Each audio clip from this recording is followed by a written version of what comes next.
Hello friends, जय श्री श्याम। आज की रैंकर सीरीज में पॉलिटी क्लास 6 हम इस सीरीज को लेकर आए और इससे पहले भी लगभग 5 सीरीज हम आपके लिए पॉलिटी, जिसका जो मेन उद्देश्य टारगेट है, जो एम है CGL 2024। और जैसा कि आपको मालूम है, इस सीरीज को रैंकर सीरीज को हम हिंदी और इंग्लिश दोनों ही मीडियम में आगे रन कर रहे हैं, जिसकी वजह से भारत में पूरे हिंदुस्तान का जो बच्चा है वो भाषा की वजह से उसे समस्याओं का सामना ना करना पड़े। इसी वजह से हम दोनों ही लैंग्वेज को एक साथ रन कर रहे हैं। यहाँ पर जैसा कि आपको दिख रहा है, 44वें संशोधन द्वारा किस वर्ष संपत्ति के अधिकार को मौलिक अधिकारों की सूची से हटा दिया गया?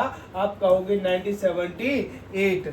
ठीक है, 1978 के अकॉर्डिंग हटा दिया गया था। भारतीय संविधान में अनुच्छेद 368 के अनुसार कितने प्रकार के संशोधन का उल्लेख है? यह पूछा जा रहा है, how many types of amendment are mentioned by the Indian constitution as per article 368। Article 368 के अकॉर्डिंग कितने प्रकार के संशोधन के बारे में बताया गया है? तो हमने कहा अमेंडमेंट जो है 2 प्रकार के हैं। कितने प्रकार के बताए गए हैं? 2 प्रकार के अमेंडमेंट बताए गए हैं। कौन कौन से? 2/3 प्रेजेंट मेजोरिटी, यानी सदन में या तो 2/3 प्रेजेंट मेजोरिटी होनी चाहिए, या 2/3 प्रेजेंट मेजोरिटी प्लस जो 50% स्टेट का जो सहमति होनी चाहिए वो भी आवश्यक होता है। तो 2 प्रकार के संशोधन की बात की गई है। और जैसा कि आपको बताया गया था कि संशोधन किस अनुच्छेद के तहत होता है, आपने कहा आर्टिकल 368 के अकॉर्डिंग होता है। हमने पढ़ा था आर्टिकल 2 और 3 के बारे में। आर्टिकल 2 और 3 के बारे में हमने जाना था आर्टिकल 4 में ये डिक्लेयर हुआ था कि आर्टिकल 2 और 3 में जो अमेंडमेंट होगा, जो संशोधन होगा, वो 368 के अकॉर्डिंग नहीं होगा। हमारे संविधान में संशोधन की प्रक्रिया है, जो अमेंडमेंट प्रोसीजर है, वो किस आर्टिकल में बताया गया है? आर्टिकल 368। कितने प्रकार के संशोधन बताए गए हैं? आंसर होगा 2 प्रकार के संशोधन बताए गए हैं। भारतीय संविधान में 42वें संविधान संशोधन द्वारा निम्नलिखित में से कौन सा सिद्धांत जोड़ा गया? Which of the following principles was added by 42nd Constitution Amendment in Indian Constitution? तो आपसे बताया गया कि जो 42वां संविधान संशोधन हुआ, जो 42nd अमेंडमेंट है, 42वां संशोधन था, वो 1976 में हुआ। हम इस संशोधन को मिनी कॉन्स्टिट्यूशन अमेंडमेंट के नाम से भी जानते हैं। हम इस संशोधन को किसके नाम से जानते हैं? मिनी कॉन्स्टिट्यूशन अमेंडमेंट के नाम से जानते हैं। ठीक है, तो आपको मालूम है किस संविधान संशोधन अधिनियम द्वारा भारतीय संविधान में नगर पालिकाओं से संबंधित प्रावधान जोड़े गए? Which Constitution Amendment Act added provisions related to the municipalities in the Indian Constitution?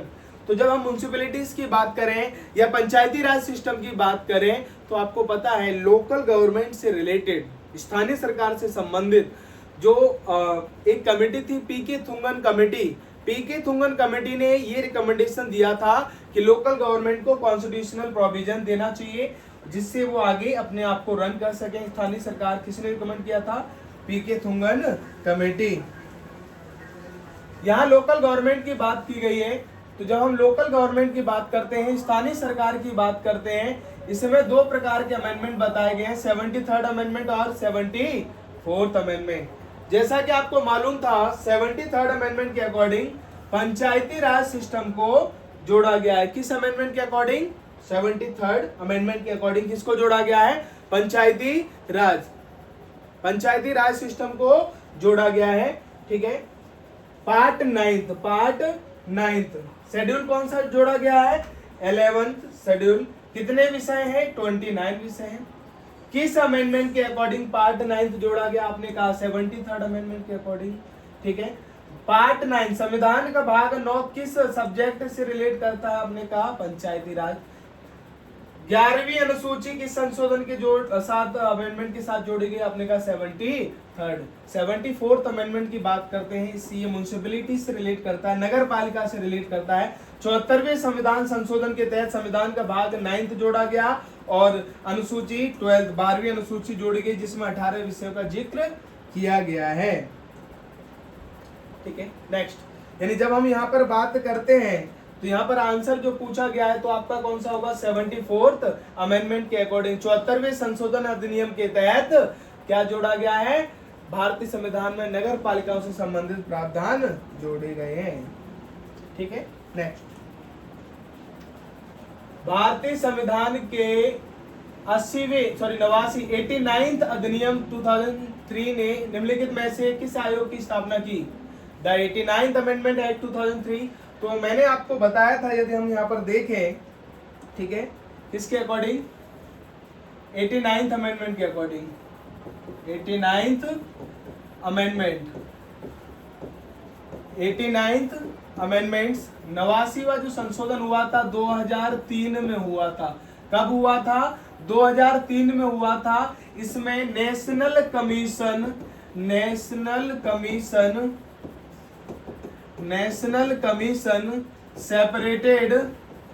Separated from national commission for ST, separated from national commission for SC, SC से सेपरेट हो गया, यानी एक नया कमीशन बना, नेशनल कमीशन फॉर एसटी, ये separate हुआ था। एक नया आर्टिकल जुड़ा, आर्टिकल 338A।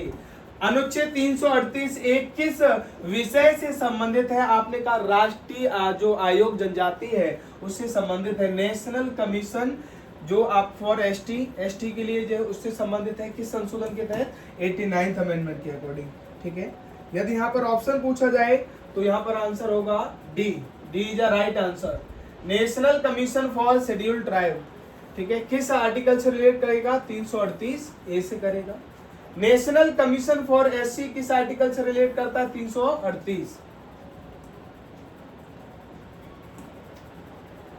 भारतीय संविधान का निम्नलिखित में से कौन सा संविधान संशोधन सिक्किम को एक राज्य के रूप में बनाने से संबंधित है। जब सिक्किम की बात आती है तो आपको दो संशोधन याद आएंगे, 35 और 36। 35 और 36। 35 अमेंडमेंट के अकॉर्डिंग 35वें संशोधन के तहत सिक्किम को सहयोगी राज्य का दर्जा मिला था। ठीक है, एसोसिएट राज्य का दर्जा 35 में मिला था और पूर्ण रूप से राज्य का सिक्किम को जो दर्जा मिला वो 36 अमेंडमेंट के according answer will be first.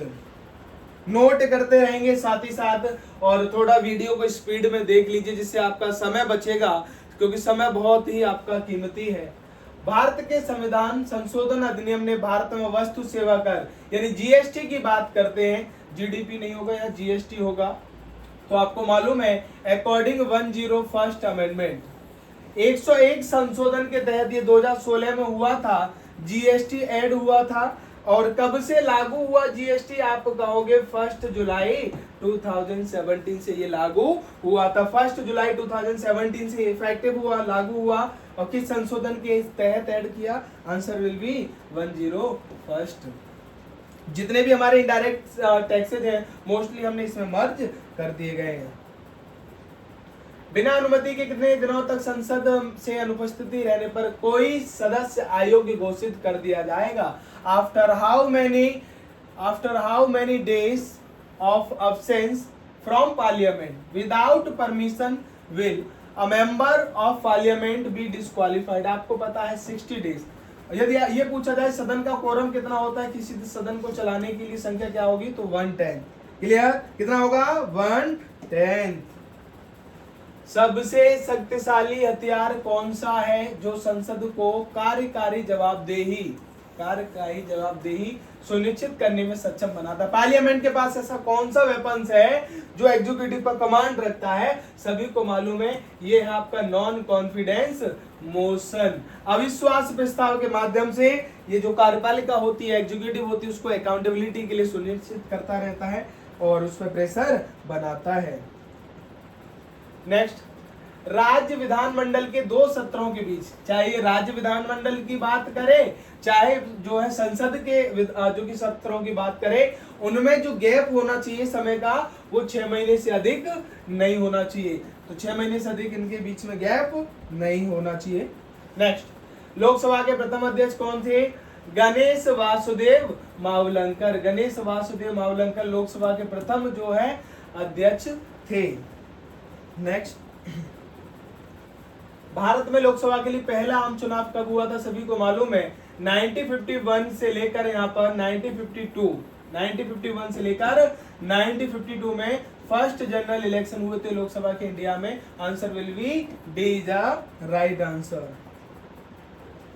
राज्य विधानमंडल के किसी भी सदन का सदस्य हुए बिना कोई व्यक्ति कितने समय तक मंत्री बना रह सकता है? चाहे वो राज्य विधानमंडल हो, चाहे वो संसद हो, किसी की बात कर रहे हैं, यदि वो व्यक्ति उसका सदस्य नहीं है तो भी मंत्री बन सकता है, तो भी उसे मंत्री का जो है पद, मिनिस्टर का पद मिल सकता है। लेकिन शर्त है कि लगभग एक निश्चित समय में, एक डेफिनेट टाइम में उसे उस सदन की सदस्यता हासिल करनी होगी, अन्यथा वो उस पद से अपने आप हट जाएगा। तो ये कितना समय की बात करता है? How long can a person remain a minister without being a member of either house of the state legislature? आपने कहा 6 मंथ। 6 मंथ तक बिना सदस्य बने कोई भी व्यक्ति मंत्री पद पर रह सकता है, चाहे वो विधानमंडल हो, चाहे वो संसद हो। इस बीच में उसे सदन की सदस्यता ग्रहण करनी होगी। भारत के संविधान का निम्नलिखित में से कौन सा अनुच्छेद राज्यसभा के अधिकतम सदस्य संख्या 250 से निर्धारित करता है? Which of the following articles of the Constitution India lay down the maximum strength of Rajya Sabha 250? आपको मालूम है जब हम बात करते हैं पार्लियामेंट की, किसकी बात करते हैं? पार्लियामेंट। तो पार्लियामेंट हमारे पार्ट, संविधान के भाग 5 में, पार्ट 5 में 2nd चैप्टर है। ठीक है, कौन सा चैप्टर है?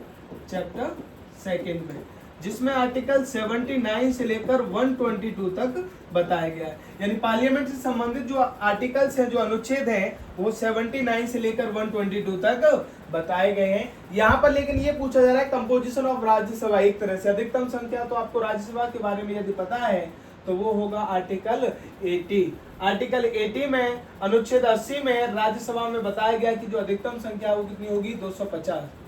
79 किसके बारे में बात कर रहा है? पार्लियामेंट के बारे में, कि भारत में एक पार्लियामेंट होगी, एक संसद होगी। पार्लियामेंट किसे कहा गया है? लोकसभा, राज्यसभा और प्रेसिडेंट। आर्टिकल 80 किसके बारे में बात करता है? Composition of Rajya Sabha.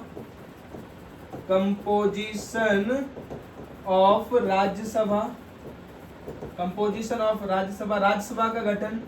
तो इसी आर्टिकल में बताया गया है कि जो हमारे राज्यसभा की अधिकतम संख्या होगी वो कितनी होगी? 250 होगी। क्लियर? नेक्स्ट, धन विधेयक को राज्यसभा द्वारा कितने दिनों के भीतर लोकसभा में लौटाया जाना चाहिए? या तो सिफारिशों के साथ या बिना सिफारिशों के साथ। A money bill should be return to the Lok Sabha within, सभी को मालूम है, विद इन 14 डेज। कितने दिन के अंदर? 14 दिनों के अंदर, 14 डेज बाय राज्यसभा। 14 दिनों के अंदर या तो राज्यसभा कहे कि भैया कुछ रिकमेंडेशन दे, या उसे पुनः उसे लौटाना ही पड़ेगा। 14 दिन के अंदर ये कानून बन जाएगा। उम्मीद करते हैं ये जो क्लास है आपने भरपूर जो है इससे नॉलेज ली होगी, नोट्स बनाए होंगे और साथ ही साथ रिवीजन करते चलें। बहुत बहुत धन्यवाद।